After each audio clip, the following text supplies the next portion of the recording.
if I was ever going to be on TV, it wouldn't be in a drama because I don't do very well with up close. Because obviously the way I am as an autistic person, the mannerisms are slightly different and they're slightly off. TV presenting, you could just be yourself. Yeah. You can be out there and be this big positive energy that just opens the show. She said to me, she said, I don't think anyone knew you were autistic back in school. They just thought you were the weird kid. I like being by myself. Yeah. Being alone is okay. Do you think it's overlooked more in girls or boys? Oh, definitely. 100%. Personally, I don't think self-diagnosing is a good thing. I don't think it helps. Why don't we actually fix the problem of access and let's, fund the research into autism. Let's fund the research into neurodiversity. Raising a special needs child is difficult. If you feel like I've failed as a parent, I'm here to tell you haven't failed. You haven't failed.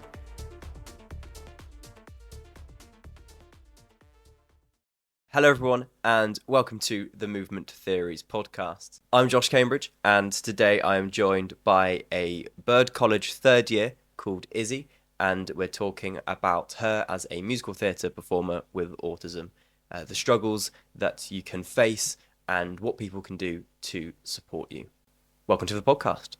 How are you doing, Izzy? I'm doing good, how are you? I'm great, yeah. I like to kind of get off the bat to ask this question of who inspires you. Because I think it's such an important thing to recognise the people that make us strive to do whatever in life. Yeah. So who is that person or people? God, there's probably a lot actually. Yeah. Like, for me, it wasn't other autistic people. Funny enough, it was the people in my life. It was my mum, my dad, my sister, my older sister, who is a performer as well, and I kind of followed in her footsteps as the years went on. When I was a kid, I was adamant I was never going to be my sister. Adamant. I did football, I did cricket, I did everything other than dance. Yeah. But then it was kind of inevitable that I was going to end up dancing. Yeah. So, is that your personal life? Like, they've inspired you to become who you are now? Someone professionally, maybe? Professionally? Like, is there someone that you see their work or you see the messages they put out to the world and you go, wow, that's deep. I haven't actually asked you this before. I didn't give any prep time. It just came to me. I was like, it's really deep. Obviously, Indina Menzel, legend in the musical theatre industry. Christian Bell, again, another one who's like, she's so positive and out there and brilliant. But I also was inspired by a lot of TV presenters. Kaitlin's laughing at me because I'm the most unmusical theatre person here and I won't recognise any names you say, however famous they might be. Yeah, they were literally Elsa and Anna. Come on, I'm mate. still learning. Get still with learning. The program. That's not even musical theatre, that's Disney. Yeah. I'm a massive Disney fan. You are? Yeah. Disney is really good. Whatever age, you can enjoy Disney. Yeah. I am still learning. So most names I won't recognise straight away. Yeah. She's trying to teach me. Yeah. But slow and steady. She'll do really well. Yeah. I can imagine. So you were saying about TV as well. Yeah. Like TV hosts.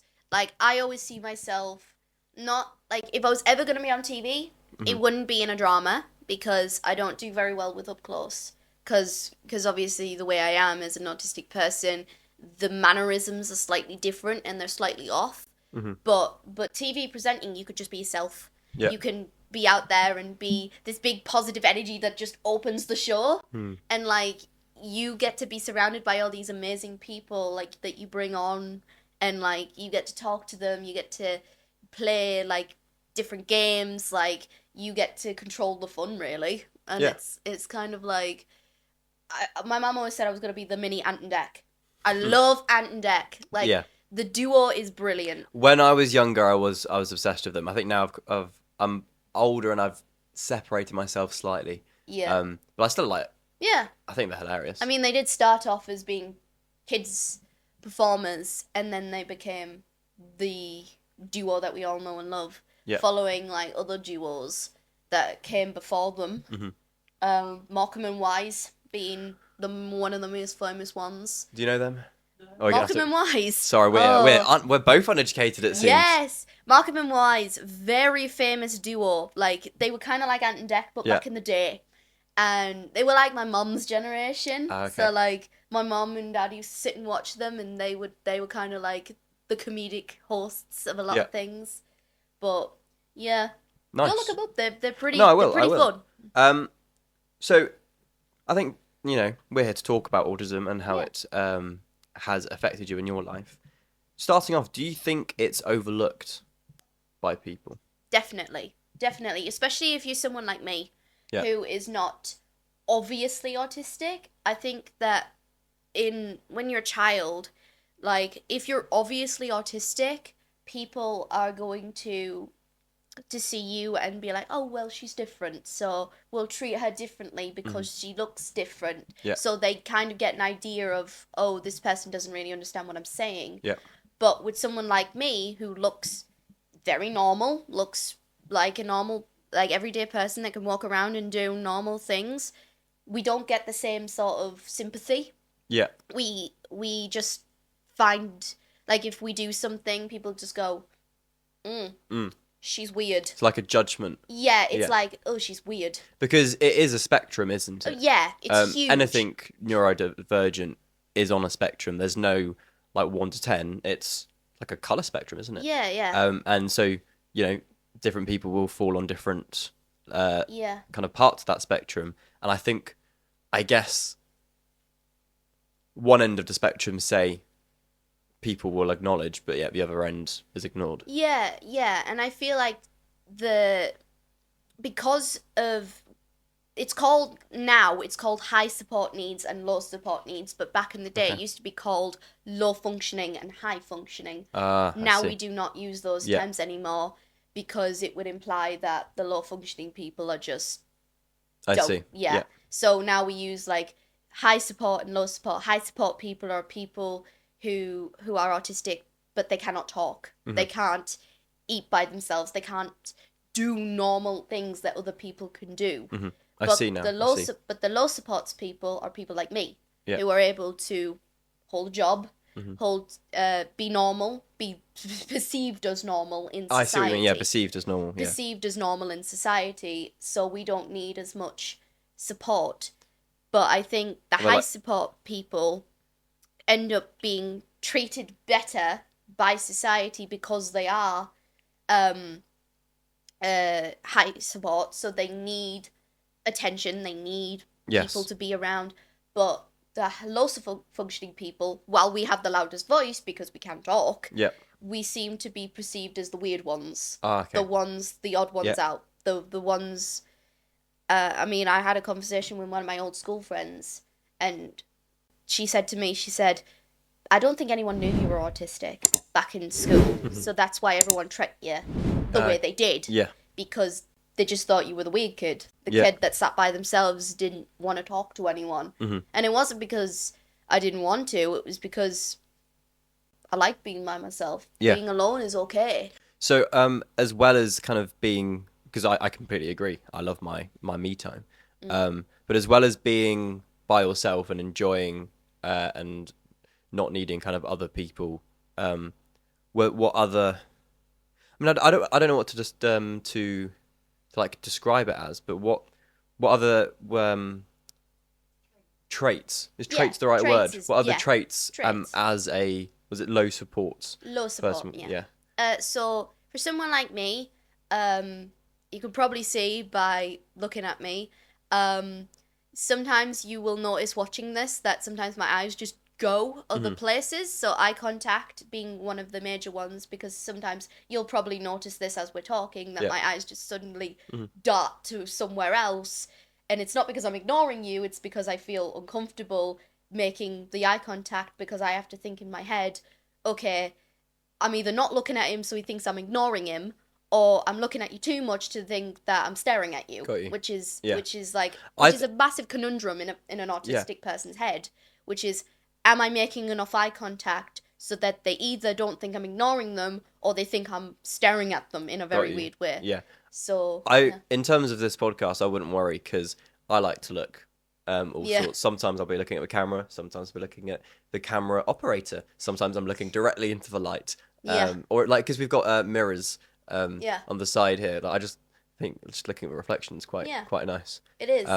I do get told that I look down a lot, and so Yeah. I am trying to work. I do look down a lot. Yes, this has been awful, but I've been wearing a man bun recently at Birds to get my hair out of my face to try and lift up my gaze. One of the ballet teachers recommended it, and it's not great. It doesn't look great. It doesn't suit me, but I just have to. Yeah. Because I don't getting a haircut. I don't know. Firstly, costs money. Secondly, time, isn't it? Time, yes. Time is of the essence, as they say, but I don't have any. That's the thing. No time to do now. We're all so busy. I think this is something that kind of all the students that I have had conversations with, it's kind of come back to. Yeah. Just being very busy generally. Third year's driving me nuts. Is it? Yeah. You don't have that long left. You know, Yes. 2.5, 2 and a bit terms. Chill out. Like Yeah. after that, you'll be done, and like it's all the hard work, and hopefully it pays off, and you can go on to do. I mean, it might end up being like a treacherous few years of like auditions here, there. Yeah. But that's the life. That's what we've signed up for. Yeah, that's what performers sign up for. Back onto it being overlooked. Do you think it's overlooked more in girls or boys? Oh, definitely girls. 100% girls. And so why would guys get more attention? Because it's more obvious in guys. It's more obvious in guys. Through my years of being on this earth, I have met more autistic boys than I have met autistic girls. It's very rare to be diagnosed as a girl because we mask a lot better. We'll talk about masking guys as well. Do. Yeah. For those of you who don't know, masking is basically where an autistic person puts on a face in order to be normal or perceived as normal. So, and that can be difficult, and we could talk about that in a bit. Sure. But girls mask more. Yeah. Guys tend to not mask as much, and especially because the behavior when they're a kid is a lot more aggressive. It's a lot more rowdy. Yeah. When they're young boys, because boys like to rouse up a little bit, and girls we're not that we can't. It's just that we don't enough. So getting diagnosed as a kid, as a girl, is very hard. So I was a very extreme case, because when I was a kid, I was quite violent, and I was rowdy, and I didn't play with the other kids very nicely. I'd hit and punch and fight and all these things as being like a young kid, and the amount of timeouts I had, the amount of naughty chairs I had, I swear, to the point where I would just go and sit on the naughty chair because I wanted to. All right. And I'd actually kick the other kid off and just sit there, and the other kid would go up to the teacher. This is true, by the way. Would go up to the teacher, and the teacher would say to the kid, "Why aren't you on the chair?"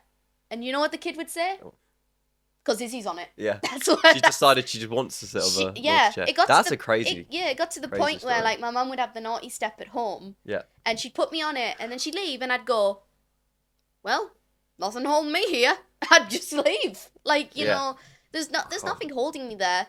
And like in primary school, I got sent to the head teacher's office a lot.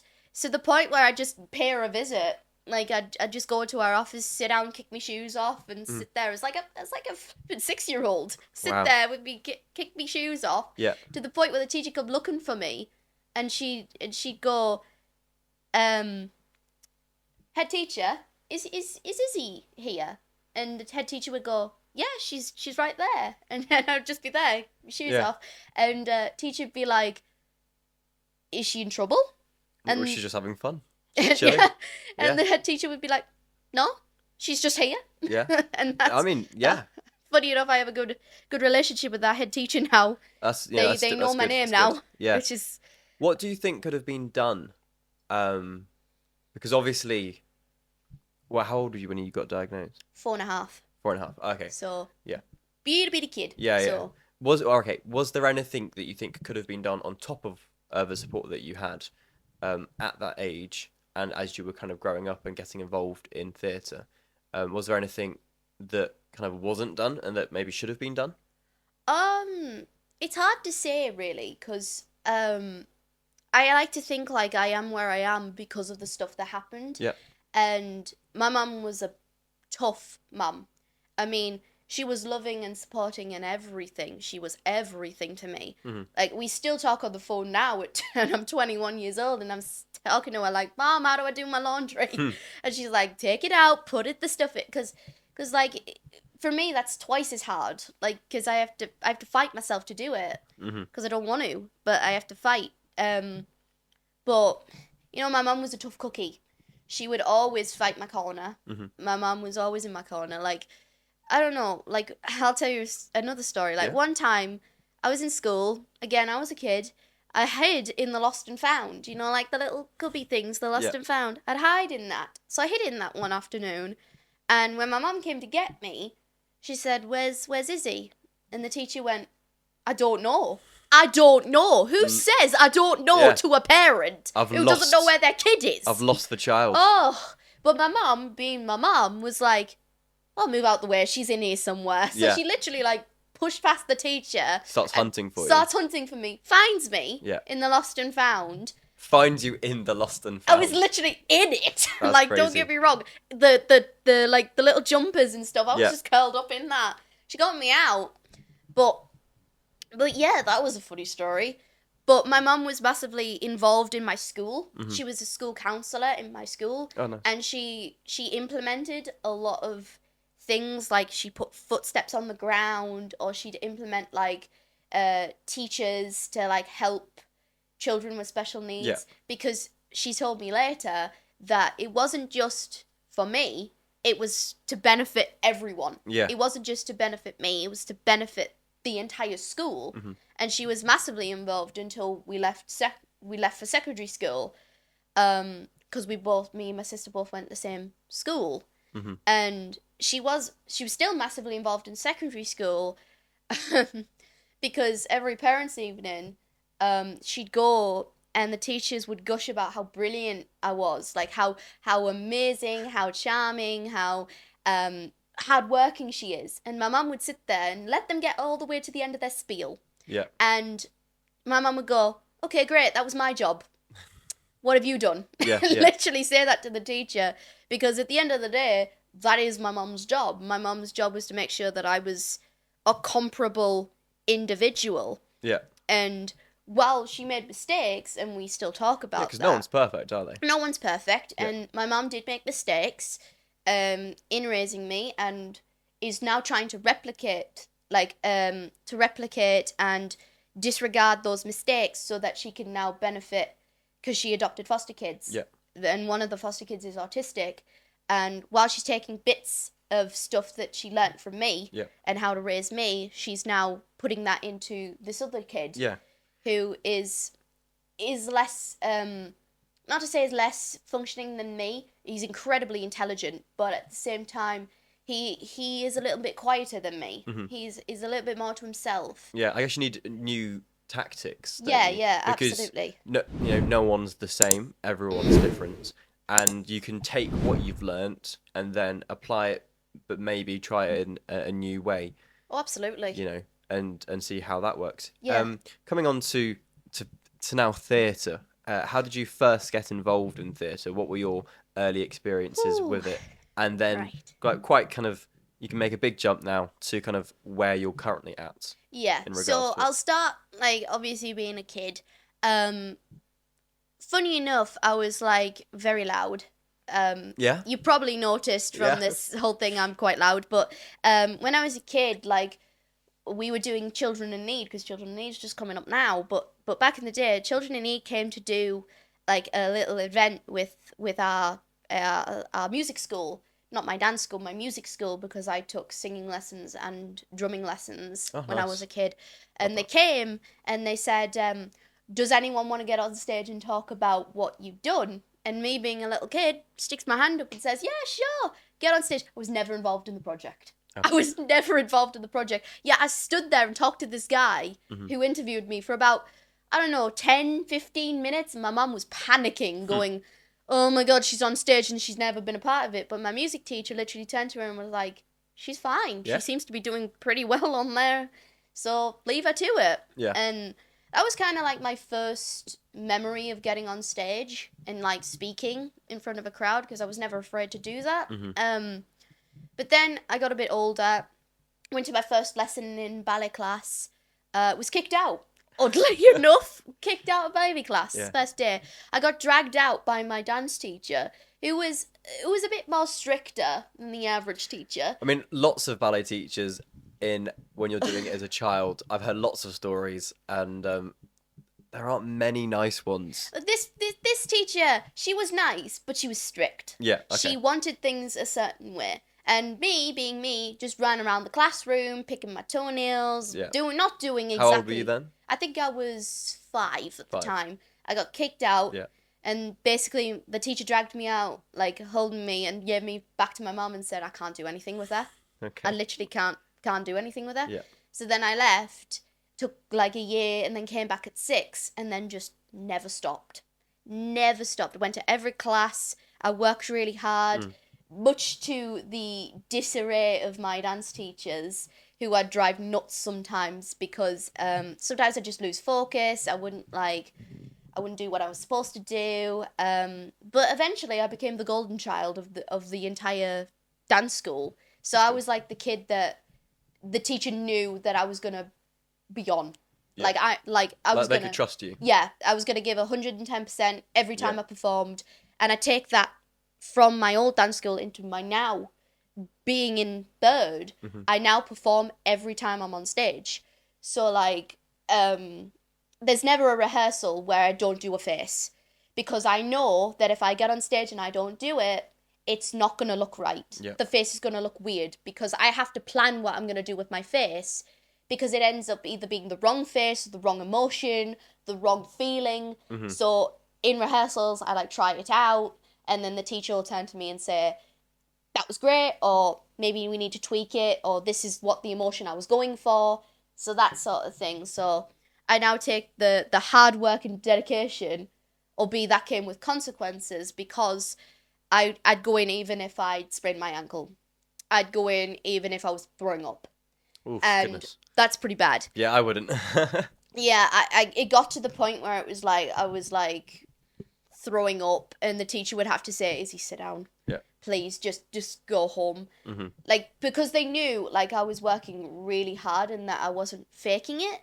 So, like, every time I had an illness, I never faked it. It was always, like, to the extreme. Like, I would go till I throw up. Which, word of advice to the audience, please don't ever do that. And do not ever it doesn't sound very healthy. encourage your children to do that either. Because that is bad for you. Yeah. I mean, on this topic, I can share my personal experience.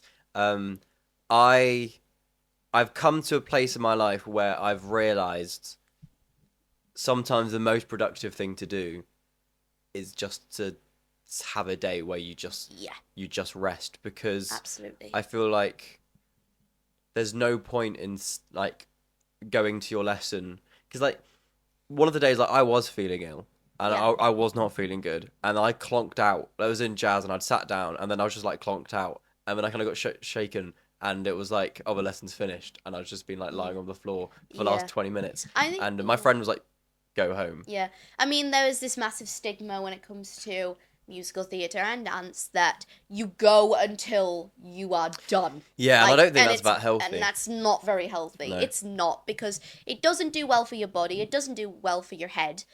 But because I had that drilled into my head as a kid, that you do to the very end, you work really hard, you do everything you're supposed to do, it kind of lasted consequences, because it got to the point where the other week I got to my singing lesson and I literally couldn't stand there without the light being, because I get when I get sick, the light doesn't help. Okay. So like I would be standing in this bright room in like 35D and my singing teacher's like, no, you just can't do this, Izzy. Like, you need to go home. Yeah. I think it's a really tough one trying to manage that. But when you can, it's a hard decision. But sometimes, because lots of people will go home and not be ill, and they use an excuse. And I think it's really difficult, because everyone's aware that some people are doing it because they can't be bothered, and Other some people are doing it generally because they they're really ill. need to. And so there's the whole thought of like, well, I'm going to go to the very end until someone makes me, so then it's not like I'm choosing to. But I think you've kind of just got to be like, I am not doing well today. Yeah. And I need it. No, it's why you have lessons cancelled, because teachers are also humans and sometimes need days because, you know, they're ill. Humans are not built to deal with stress. We are not built to deal with stress. So if you are struggling and you're like, I can't do it today because I'm stressed, that's normal. Humans do that. And and we're not lions. We're not like these massive creatures that can deal with boatloads of stress. We crumble. And it's okay to crumble sometimes. Yeah, it's totally fine. Are there any assumptions or stereotypes that you'd want to dismantle for people listening? Yeah, there's a couple. Yeah. One is we're not violent. Like, if we're having a meltdown, it's because we've lost control of our emotions. We're not aware of what we're doing. Okay. We've just kind of lost it in that sort of... So if you ever see like an autistic person in public and they're having what seems to be a fit, it's not the same thing as a tantrum. Like when a 2-year-old has a tantrum because they can't get what they want. Like, that's a very different... A toddler knows what they're doing when they're having this tantrum, because they think, well, if I scream loud enough, then Mum will give me the chocolate bar. Yeah. And so they have this fit in order to do it. But when an autistic person has a meltdown, we're not thinking like that. We're just thinking noise, loud, people around, everything's not going right, and then all of a sudden just burst of emotion. This can come out in crying, this can come out in anger, this can come out in violence in the most extreme cases. I mean, and then another thing, if you ever see an autistic person have a meltdown in public, don't record us, because I imagine that doesn't help. Yeah, that does not help. It just makes us even more angry. Yeah. Second thing, don't grab us. Don't try and hold us down, because again, that's just gonna make us more scared. So like, give you space. Yeah, like, give us space, or if in the most extreme case, if we are violent, bear hug us. Grab us round the torso and just sit down and grab us like that. Yeah. Because that way, it's comforting. It's a sign of saying, you're okay. You're safe. Yeah. Everything's fine. No one's gonna hurt you. Everything is good. Because that's the safest way to restrain someone from not hurting themselves or other people, because at the end of the day, we also don't want to hurt other people and ourselves. But grabbing us, like, I don't know, like holding us down, like with arms and legs and stuff, not fun, because it's just going to end up making us more scared. Yeah. And we're just going to end up becoming more irrational and more violent because we think you're going to hurt us. When in reality, your intention might be to help us or to help us calm down.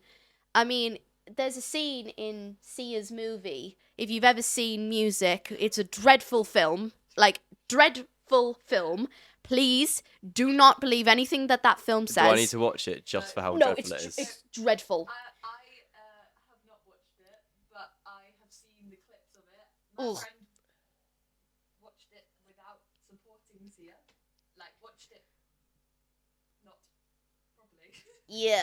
Because we wanted to watch it without supporting her and watching it. I'm so confused right now, but you can tell me about this afterwards. Just check it out for just how badly of a bad representation of autistic people is. Okay, and so that's to do not with... and please, Oh, right, okay. Let's not, because it's not Maddie's fault. It's not Maddie's fault. She's got a director who's telling her to do certain things, and she's a kid. She was a kid when she did the film. Like, it's hard when you're playing something that you don't quite know how to act or connect with. It's kind of hard. It's like playing someone with depression. It's like you can't understand it on a deeper level. And for me, there's nothing wrong with being not autistic and playing an autistic character. There's nothing wrong with that. You just got to make sure you know what you're talking about. You've got to know kind of what you're representing, what your story is. Have done your research. Do your research. Talk to people. Talk to us. Because we'll tell you stuff. Yeah. Honestly, we will. Yeah. Like, if you genuinely ask us, like, how is a meltdown for you? Like, what do you do in a meltdown? How do you feel in this situation?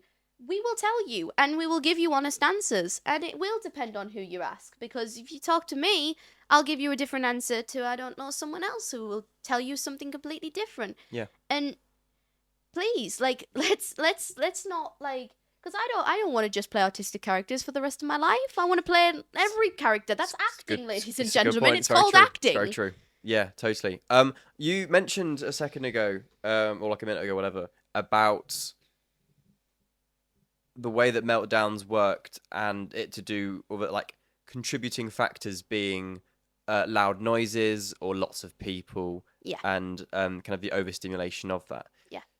In the world of theatre, and you're doing a performance, Yeah. there's going to be lots of crammed spaces backstage whilst doing a show. Yeah.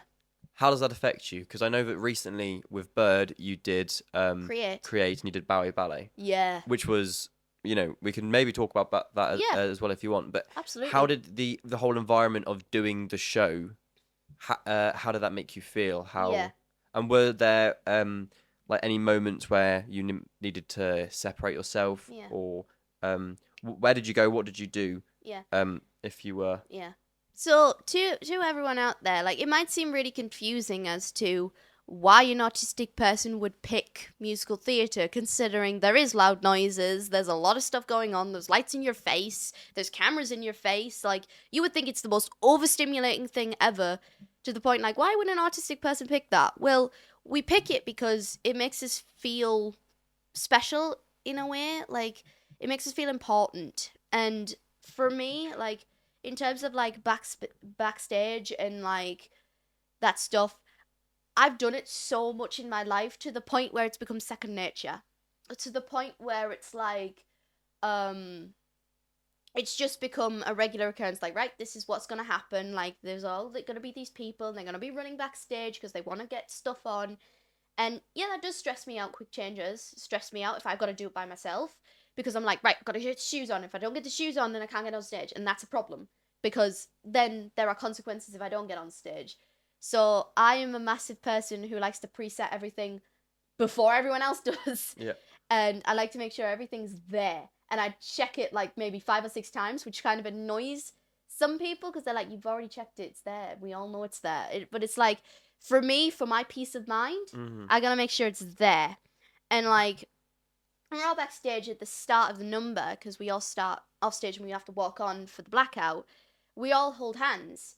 So that way, that when we're in the dark, you know you got everyone. Everyone's there. Like, everyone's gonna get on stage. Yeah. So that was kind of a comforting thing for me, to make sure that everybody got on stage and did what they were supposed to do. But, and then I stress out before the performance, because these pieces are half an hour long. Like, yeah, it was a long dance. It was a very long dance. So when my first 3 were on, I keep thinking, oh God, when do I put my costume on? Okay, do I have to put the costume on now? Because if I don't put the costume on now, it's not going to go on. And it's like all these different things going in your head, and I'm sitting there in the full costume, which, by the way, was boiling hot. Like, I had this bloody big black jacket on. You did. And this bottom fleece that was, like, wet by the time I'd done. It was the most hot thing ever. Yeah, sounds nasty. So it was nasty. I had to hand it back to I handed it back to Georgie, and I'm like, oh, I don't want to give you this back because it's dreadful. Yeah. But it was hot, so I had to make sure, like, okay, how long am I sitting in this costume that's hot before I have to go on stage and, like, check in when the last number's finishing, because they have, like, an ending. So then we know when to get on the stage. Like, if they're doing, like, this number, like, Barbie was on before us, the MT Barbie, and they do a number before we have to get on stage. So then I would literally be standing backstage, look out, to make sure, like, they did the number, and then I'd run back and say, everybody get on stage, we gotta get stuff sorted, like. But it would just stress me out, because I'd be thinking, am I late? Are we wrong? Like, am I supposed to be on stage now? And sometimes it would run over because they would start late. Yeah. So by the time, like, we got on stage, it was like 4, half 4, or for the matinee, and then, like, it would be like 8:30, 9 o'clock by the time we walked on stage for the evening performance, and we'd been there for God knows how long, 2 hours sitting there, and Yeah. like also with like textures of costumes, like Oh, yeah, because that was another thing. yeah, the way that like you react to the God. texture. some costumes. I mean, I had a costume, and it was for One Short Day from Wicked. It was my old song and dance, and it was sparkling and it was gorgeous, but it was just like the sequins would poke and prod, and that would really bother me. Yeah. So I'd be literally doing like pulling my costume before I'd walk on stage, and I'd walk on stage uncomfortable, and therefore like my performance was uncomfortable, to the point where my mum had to line the costume with like a protective layer so that the sparkles wouldn't hit my skin, so Yeah. it wouldn't bother me. So your parent had to kind of put that extra thing in place Yeah. To to but support you most during of the that. costumes were really good. But in terms of like it being hot as well, hotness really bothers me, because last July we had a heat wave. Yeah. It was dreadful. Like I remember coming up and yeah.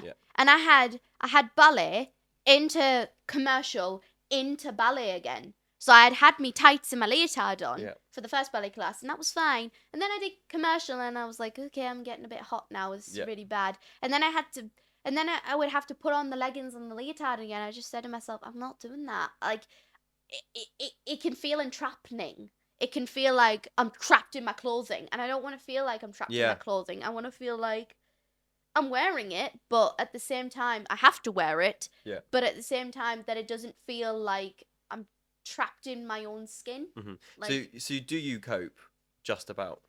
yes. Now that I'm older, Yeah. 100% I cope a lot more when it Yeah. comes to costumes, when it comes to the hotness, when it comes to loud noises. Loud noises, yeah. Everything. Mm-hmm. My Large groups? Yeah. Coping skills are so much better. I mean, before, like when I was a kid, I could barely last 10 minutes in a party situation. Mm-hmm. But now my record's about 5 hours, which is pretty I damn good. That's longer than me, I can't lie. Pretty damn good. That's very good. Some of that is forcing myself to do it. Yeah. But then I feel good afterwards, because I feel like I've achieved something? achieved it. Like I feel like I've got to the end of it, and I've gone, yeah, okay, that's my limit, but I'm okay with that. Yeah. Like, that's fine. Or like like I've got to my limit. And tolerance, big one, because I when I was a kid, my mum would put birthday parties up, and I used to hate them. I hate my birthday, still do. Despise it. I hate the birthday song. If anyone wants to sing it in that slow, drawled out way, you will have my fist in your face, because I swear I hate it. There's actually a video of me now, like being older, where my mum does this in a restaurant, and you can see how uncomfortable I am. Yeah. But my mum knows that I hate it, so she speeds it up. So that just like a quick version. Quick version of it. Get it over and done with. Yeah, over and done with, because there's people staring, and it's You know the bloody whole awful. thing where you get like where waiters come out holding a cake and Oh, like I they're hate singing it. for you. Hate it. I would hide under the table. I could never. I would hide under the table. Absolutely not. Yeah. But my auntie had already started it, so that once it started, my mum couldn't stop it. Yeah. So like my mum had to like speed it up so that she could get like everyone in the family to speed it up, because she could see how uncomfortable I was. Mm-hmm.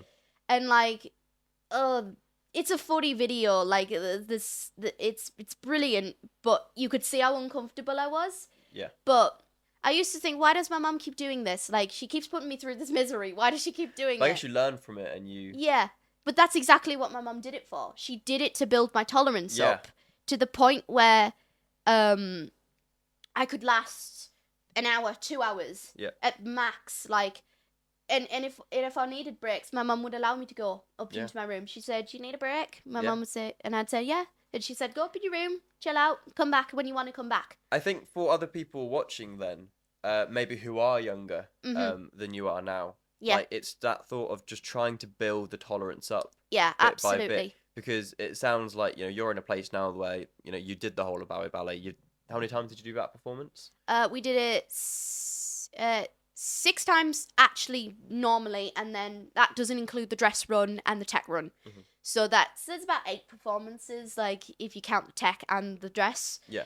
And your tolerance. I mean, you did it. You know, you did it. I'm alive. I'm good. Yeah, and that's great. Hang it on. I actually have a story for you. Back to the whole birthday thing. It was my birthday last week, my 19th. And, happy birthday. thank you. Congratulations. And I'm not a massive birthday person. I'm not one of those people who likes to go out clubbing. Oh no, I'm not a clubber. Or like massive parties where like there's Yeah. I'm not like a massive alcohol. I like to stay away from that. Oh, you know what you do hate? A rave. I hate a rave. A rave is an autistic person's worst nightmare. Oh, I'm sure. Yeah, I can imagine. Is tragedy. You know what also was a tragedy? Move It. Okay. You remember Move It? Because it's a 3-day long event, right? Yeah. So I had the morning performance because I had to do the opening, and then I did Tom's straight after. Like, they were literally back to back, so I had to do the opening, run to like in Move It, get dressed, and then go back on stage to do the middle bit. Intense. Which was intense. But by the first day, I'm like, because it's new. So I'm exploring it. It's like brand new to me, so I'm looking around. Yeah. The second day, I'm like, okay, there's some stuff I still haven't seen, but I've seen this before. By the third day, I'm like, I've seen it all. I'm done. Yeah. By the last performance, I was literally saying to my sister, I want to go home.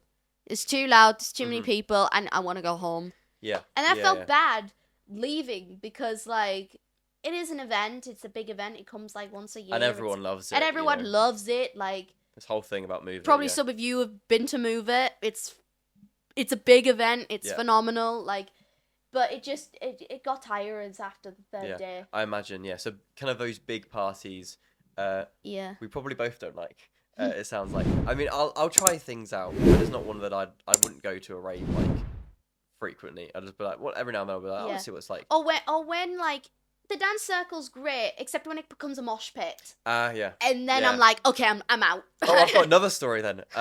So my friend, this is very impromptu. So, Bird College Freshers, which is basically just 2 weeks of normal lessons, isn't it? But we have a bird barbecue at the end, and after that, I got an impromptu invite to this concert, by an artist called Granson, and there was mosh pits, and that was like very much. It was just a bunch of like really big burly like people just like slamming into each other, and I'm quite a small guy, and I was getting squished. Anyway, that story doesn't matter. The story I was telling though was on my birthday. I did the things that I like. We went to a Ninja Warrior place and stuff in the morning, and then the whole thing that you're saying about the happy birthday song or all the attention. Yeah. So what happened for me was I was taken to this kind of surprise party, but it wasn't a party, it was just a games night. That's my vibe. Oh, okay. Love a good games night. And I opened the door to the flat, and there's just like 12 people sat there just staring at me in pitch black. I hated that. Didn't say anything. No surprise, no happy birthday, just 12 people there. Just in the darkness. And then I turned the light on, and they're all dressed as me, just staring at me. And no one said anything.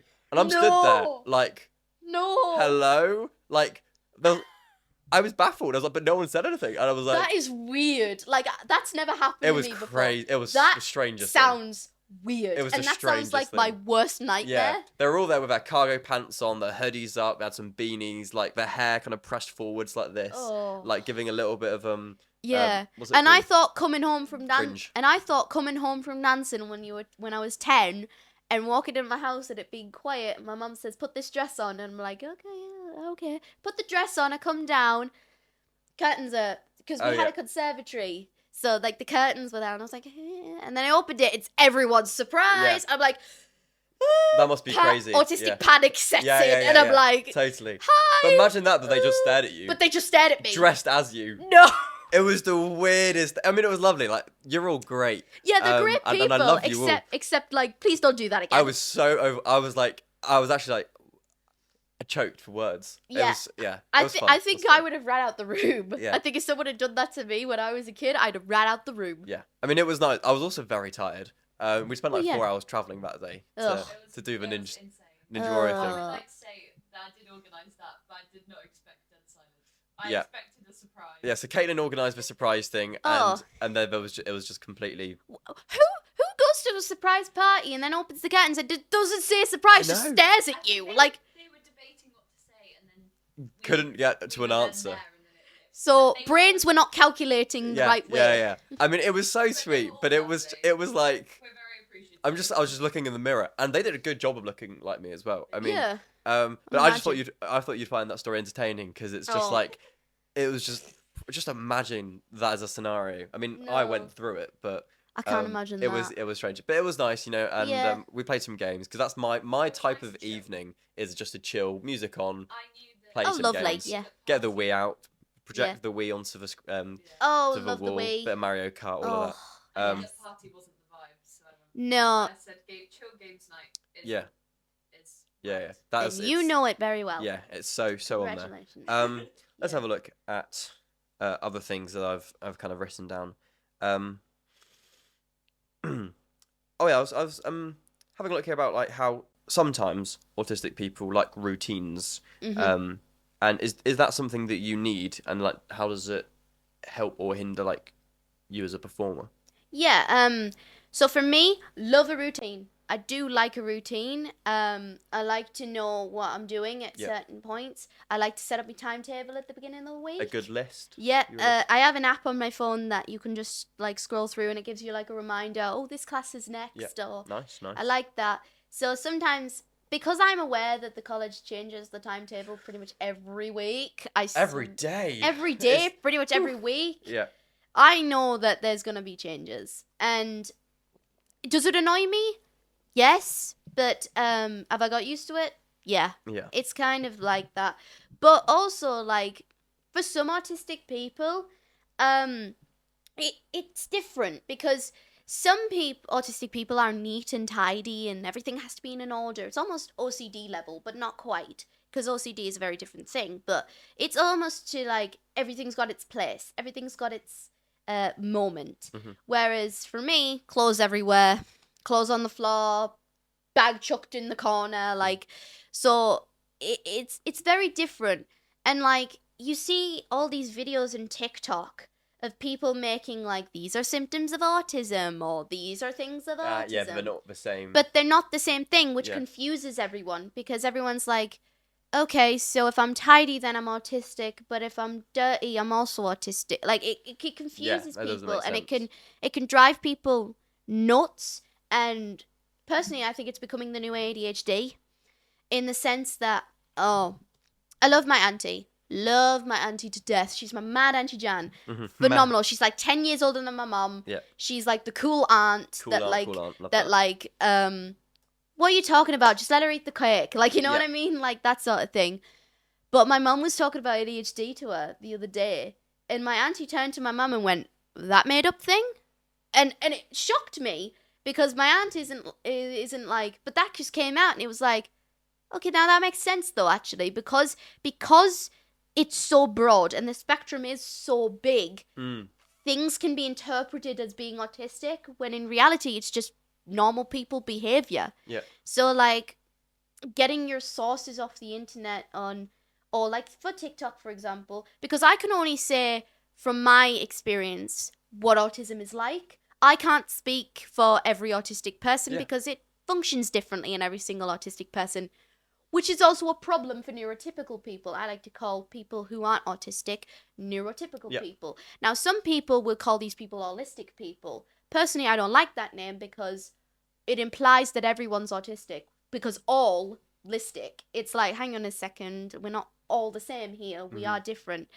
But neurotypicals is probably the best way to describe. I think that's what's a word that's been used a lot nowadays. Yeah, is to describe people who are not autistic. It just confuses them, and they don't know who they're talking to is autistic or is just normal behavior. They don't understand if their behavior is autistic or their behavior is normal, because it's so broad. It's like people used to think if you could talk, then you weren't autistic, or if you could be a normal person, then you weren't autistic. And it's like, no, it is all the same thing, but it is very hard to explain to neurotypical people, and I think that's why neurotypical people get confused. And this kind of brings me on to the point of self-diagnosing. Yeah, I've got that page right up here. I was just about to talk about that. So there has been a lot of debate. You probably might have seen this clips of autistic people who say self-diagnosing is valid, or you don't need a diagnosis, this sort of stuff.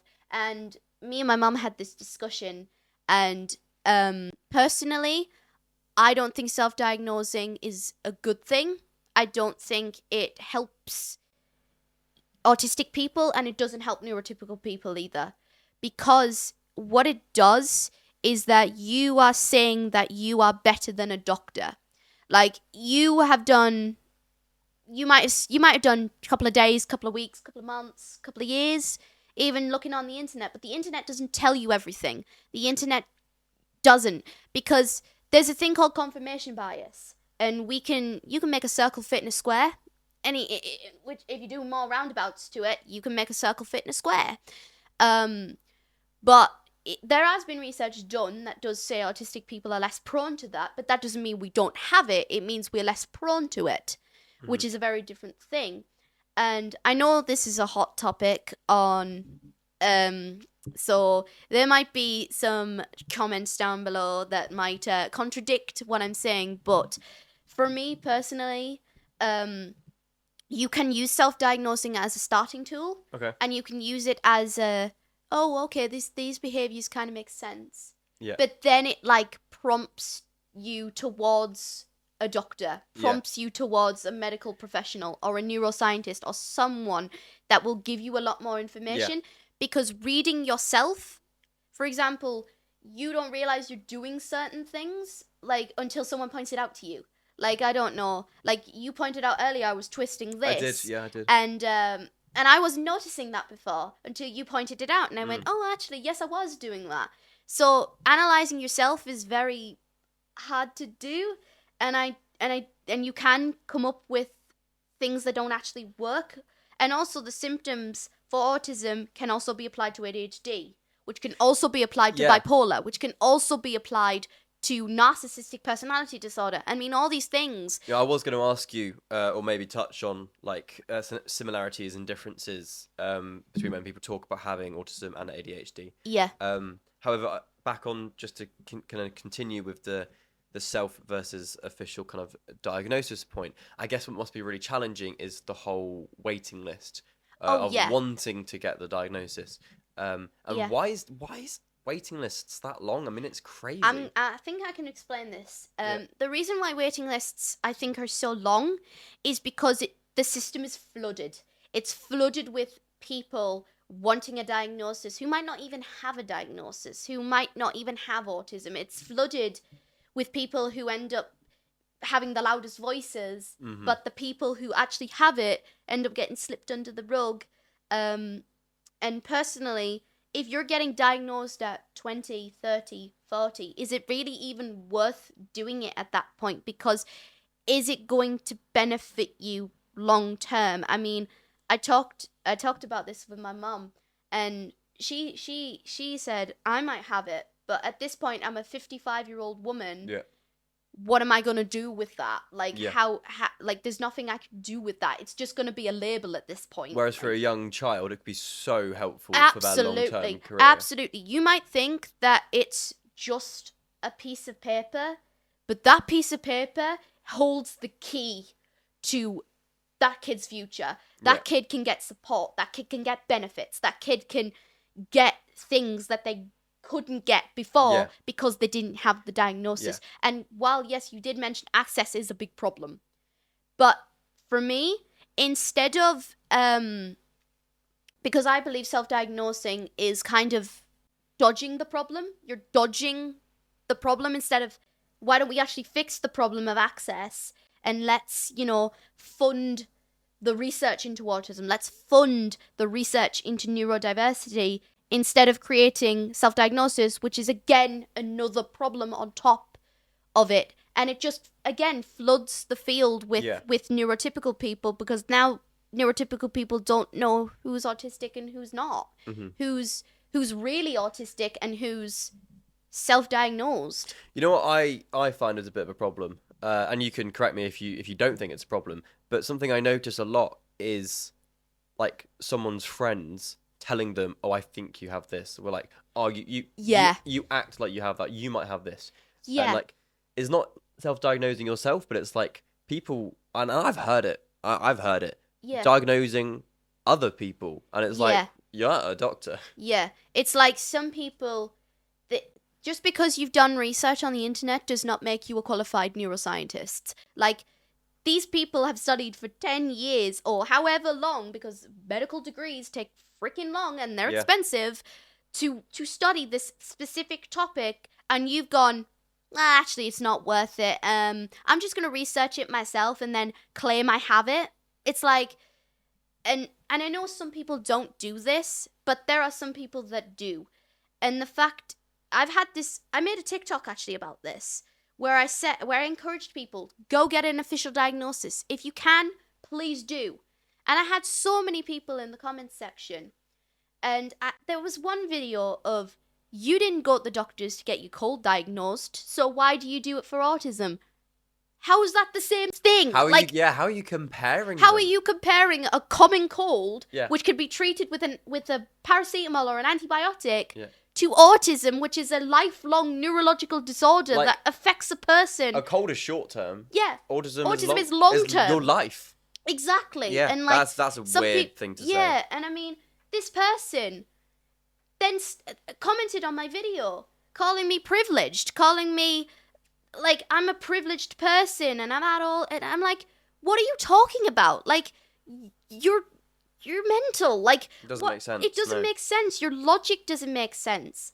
Like, it is a hot topic, and there are people who want answers. They think they have it, and it's like, yes, if you have those feelings, don't ignore them, but at the same time, go seek out the right thing to do. Yeah. And a lot of people also mentioned cost, but here in the UK we have the NHS, which is a very different thing, and I think a lot of people who were commenting on my videos were American, because in America you have to pay for that, which is obviously another problem.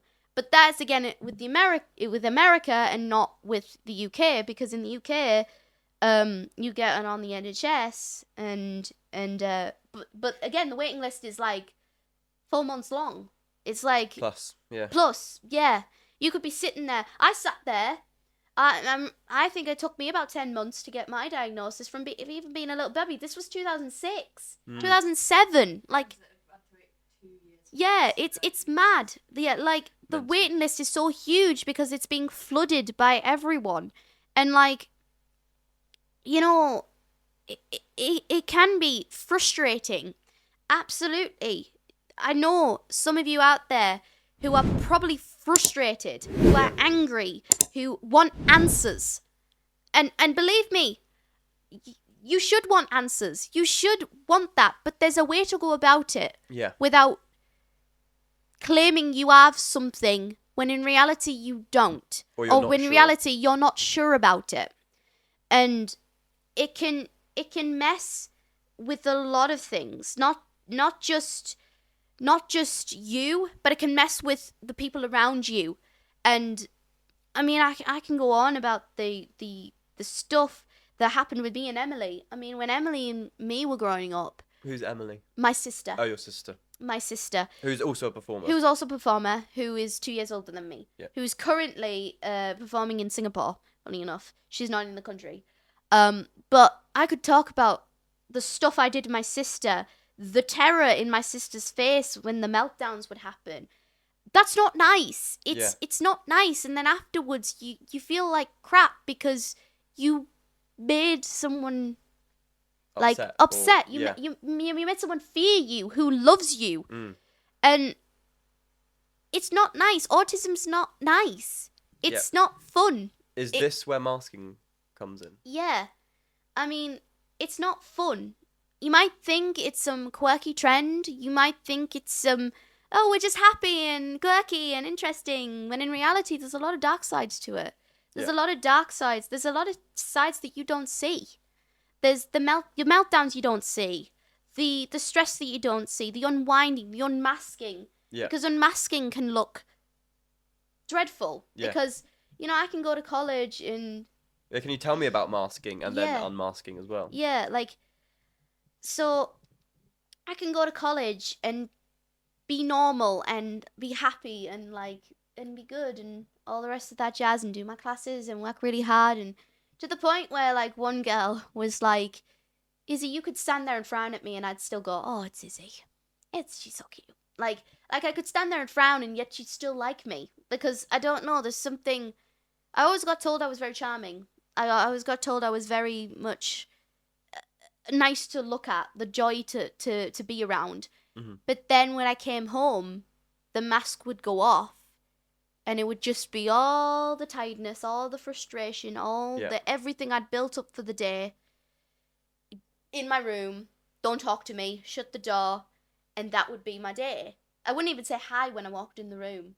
Like when I walked in my house, my sister would be like, hi, and I wouldn't answer because I'd unmasked at that point. Yeah. And she would usually get really frustrated by that because she wanted a hi from me, but I didn't have the muster to actually give her a hi.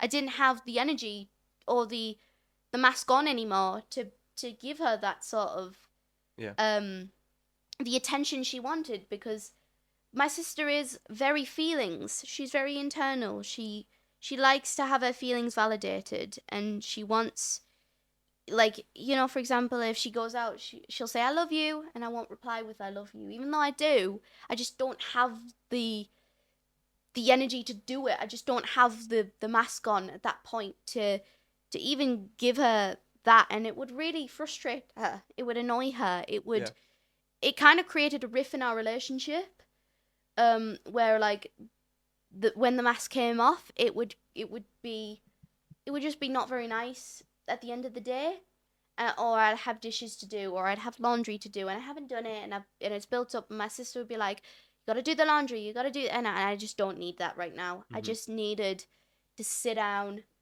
unwind with my phone, kick my shoes off, and just have an hour, 2 hours, because another thing, autistic people, we have comfort things, stimuluses. So sometimes that might be a cube, that might be your phone. For me, it's now my phone. So I'm on it. It can be an hour, and by the time I'm off it, it's 5 hours later, and I've not done anything, and it's like, oh crap. I think that's just the way that social media and everything has worked. That's how. I mean, again, everything you see on social media, most of it is crap. Most of it is people. They look like they're smiling. They might take the picture and then they'll like hug each other and they'll take the picture, and then after the picture they're like, okay, let's go. Yeah, because I've got another little story. I won't like name anyone here, but I was talking to a friend, and they'd been at this party, and it was all over social media, and everyone was like, looked like having a great time. And I was like, oh no, it looks like you had loads of fun last night, and they're like, it's kind of boring. Yeah. I'm like, really? I was like, looking at the photos, you guys look like you had a great time. Yeah. It's like, nah, I wanted to go home. It was boring. I was like, wow. Yeah, most of what you see on social media is crap. Yeah. And like, I mean, and to go back to TikTok for me is now becoming the new Twitter. Okay. It's like full of... Well, no, X is what it's now called. Yeah. Yes, it's called X now, but I'm still going to call it Twitter because that's what... Absolutely fair. Yeah, but, I mean, there was a video the other day of a woman talking about autism, and it's like, everyone likes autism until, and then it would be the sound, and then she'd then put the options that was be like 1, 2, 3, like that sort of like that sound. You probably heard of it. And the first one was biting and hitting, and I literally went, "You have no idea what you're talking about." Yeah. Like the second that first one came up, I went, "You have never had a kid with autism, have you? You have no idea the pain that kid probably put on that other kid." Like, because if you've got a kid that hits and bites, don't expect to be invited to birthday parties. Like, it's just like, if you know you've got a kid that hits and bites and hurts other kids, don't be surprised if that kid doesn't invite your kid to a birthday party. And don't go up to the parent and say, why didn't you invite my kid? Because that parent's going to be very honest with you. Yeah. That parent's going to say, because your kid hits my kid. Because your kid bites my kid. Because although cognitively your child might have the mentality of a 2-year-old, and that does happen. Like some autistic kids have the cognitive mindset of a toddler, so where they don't know any better other than to hit. Mm-hmm. And I had that growing up. Like, I didn't know what else to do other than to smack the kid. Then don't be surprised if your kid doesn't get invited. Like, you can't expect a neurotypical person to put up with being hurt. You can't expect them to put up with being bitten. Like, it's not gonna happen. Like, I don't know, if I bit you right now, you probably wouldn't be my friend. Just flat out. You would probably be like, what the hell did you do that for? Like, you wouldn't be very pleased. And not at all. And while we're joking about it now, like, this is a very common thing. And you have a lot of parents who are frustrated, who are like, well, my kid never gets invited to a birthday party. My kid never gets invited to this. And that probably might be one of the reasons that they don't get invited. And it is upsetting as a parent, because you want your child to socialize with other kids. You want your kid to have friends. But that can be difficult if your child is a disturbance to the other people around them. And yeah, it is sad. And I really hope, like, to some parents, to you as the parents with autistic children, if you feel like your life and their life isn't going anywhere, and you think, my kid has no friends, my kid has nothing going for it, I've failed as a parent, I'm here to tell you, you haven't failed. You haven't failed, because it's difficult. Raising a special needs child is difficult. It's not easy. It's not like raising a normal kid. You got a kid that has things that other kids don't have. And that's fine. That is totally fine. I talked to another parent. There was a parent with an autistic child. And it was just one night, I was putting my recycling out. And I had my dressing gown on. It was just casual, putting my recycling out. The kid came up, started grabbing my stuff and putting them in the bin. And I was like, oh, you want to help? Great. Now grab my stuff and put it in there. And the kid was just putting it in. The mum was petrified. Mum was trying to get the kid to stop doing it. And I was like, it's fine. Just let the kid do what the kid wants to do. And eventually the kid put all the stuff in the bin. And I was like, good job. You did really, really well there. Like, and the mum was petrified. She was like, I'm so sorry. I'm like, don't worry. It is fine. I'm like your kid. And she went, really? And I was like, yeah. Because they don't realize that their kid can be something. Like, what you might see me as a toddler, you might think, that kid's not going anywhere in life. That kid's probably going to stay home, bite their toenails for the rest of their life. Look at me now. Yeah, you're training at drama school. Sitting here, training at drama school at one of the most prestigious London colleges. As a 21-year-old. Like, and I said to the mum, and I'll say this to you as well, it gets better. It gets better. Because if you keep doing what you're doing with that kid is going to improve. Yeah. And if you're a parent that's putting the work in for your kid will thank you. Honestly. Even though they might not be able to say anything. If they're non-verbal. Yeah. They will thank you for it. They will become a stable human being. And you have not failed. Believe me.